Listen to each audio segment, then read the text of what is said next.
dentro da igreja, a gente também vê as crianças sendo minimizadas, diminuídas, por causa de... Não, elas não têm capacidade, elas não podem ter um culto, elas não podem adorar, elas não podem fazer isso porque elas são crianças, elas não conseguem, elas não têm essa capacidade. E hoje tem um movimento muito grande, muito bom, que tem mostrado isso dentro da igreja. Sim. Como que você enxerga isso? Essa capacidade espiritual da criança, essa capacidade que as crianças têm, e qual que é a função das crianças dentro do reino de Deus? Se é a mesma função de um adulto, como elas podem trabalhar da forma delas no reino de Deus? Mais uma vez, assim, puxando para os adultos, né? Porque, querendo ou não, os adultos é que eles estão nas lideranças, né? Esse, por exemplo, é um papel que a criança não assume, a liderança. Mas aí, o que aconteceu ao longo de muitos anos? Os adultos, como eles sendo as pessoas que estão na liderança, tendo o culto deles, vêm as crianças como pessoas que não podem ficar sozinhas em casa, os pais vêm ao culto, os pais vêm às programações, precisam trazer os filhos. Os filhos também não podem ficar no meio, por quê? A criança corre durante o culto, a criança quer falar durante o culto. Claro, aquele culto que está sendo feito não é um culto para a geração das crianças, é um culto para os adultos. Então, claro que as crianças não vão se sentir à vontade ali. E aí tem toda aquela ideia, então coloca a criança no berçário, chama uma tia para ficar só brincando com as crianças. Por quê? Porque a criança ainda não tem espiritualidade, a criança não precisa disso, né? Então coloca ela, dá um desenho só para ela colorir, põe uma musiquinha e pronto, né?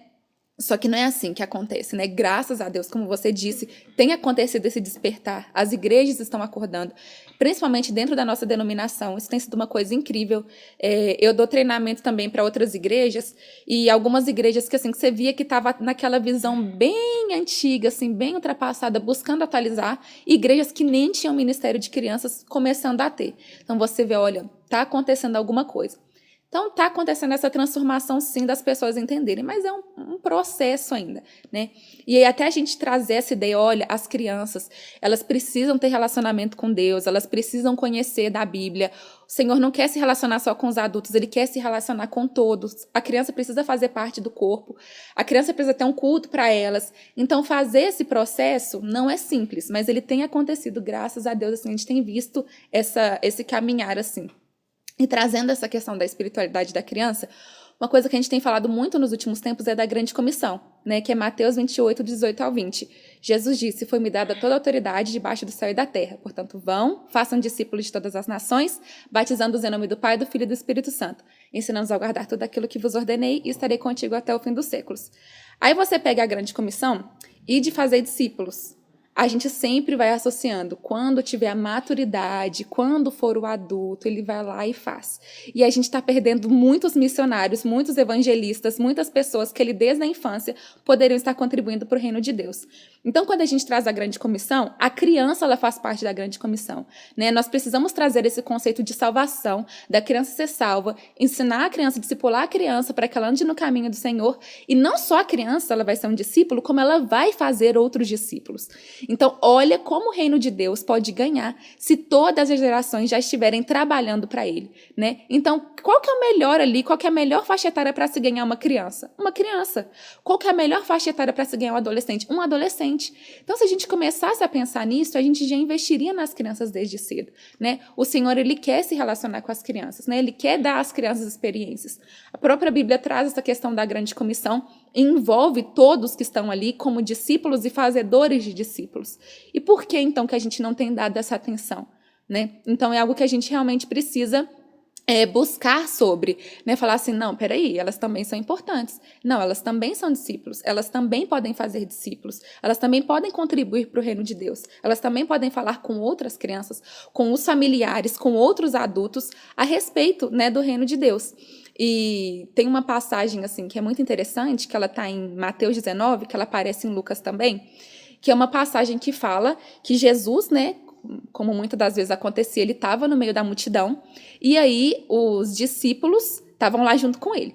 Aí as crianças estão chegando perto de Jesus, porque também queriam receber a oração, queriam falar com Jesus, assim como todo mundo que estava lá. E aí os discípulos, eu fico imaginando a cena, sai daí, né?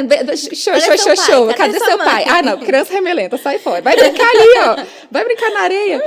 E assim, e Jesus olhando aquilo, falando assim, eu não tô acreditando, cara, vocês são as pessoas que andam comigo, as mais próximas, vocês não entenderam, vocês estão tendo ainda esse tipo de atitude?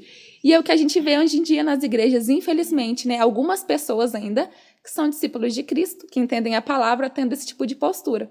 E aí Jesus, ele não só repreende os discípulos, como ele fala, olha, deixa elas virem até mim e mais. Se vocês não forem como essas crianças, vocês não entrarão no reino de Deus. Então, ele traz ali um modelo para nós de algo a se seguir, né? Então, qual a importância da criança no reino de Deus? Ele é um modelo para nós, ele é um padrão. Então, se a gente não tem um olhar voltado para a criança, como a gente vai alcançar isso, né? E entra muitas questões que a gente pode aprender com elas, sobre a pureza, né, sobre a dependência, sobre confiar mesmo, né? Claro que as crianças também têm os pecados, têm os defeitos, né? Eu nunca vou, quando a gente levanta a bandeira da criança, a gente nunca ignora tudo, né? A gente, criança é perfeita, criança nossa, vai pro céu direto, se levantar a mão, Deus leva. Não é assim, né? Mas a gente pode, olhando para a criança, a gente pode aprender muito sobre como ser como Jesus, né? Então, nessa passagem, assim, em Mateus, deixa muito claro para a gente quanto que elas são importantes para o reino, né? Como um modelo ali de Cristo e como um modelo que a gente precisa seguir também. E é bem triste porque as crianças são tratadas como um incômodo, Sim. como seres, como algo que não estão prontos. Então, ele não está pronto, não vou explicar. Quando ele estiver pronto, eu explicarei. Mas como ele vai ficar pronto se você não prepara? Exatamente. Né? Então, a gente entra num contraponto, né? Exatamente.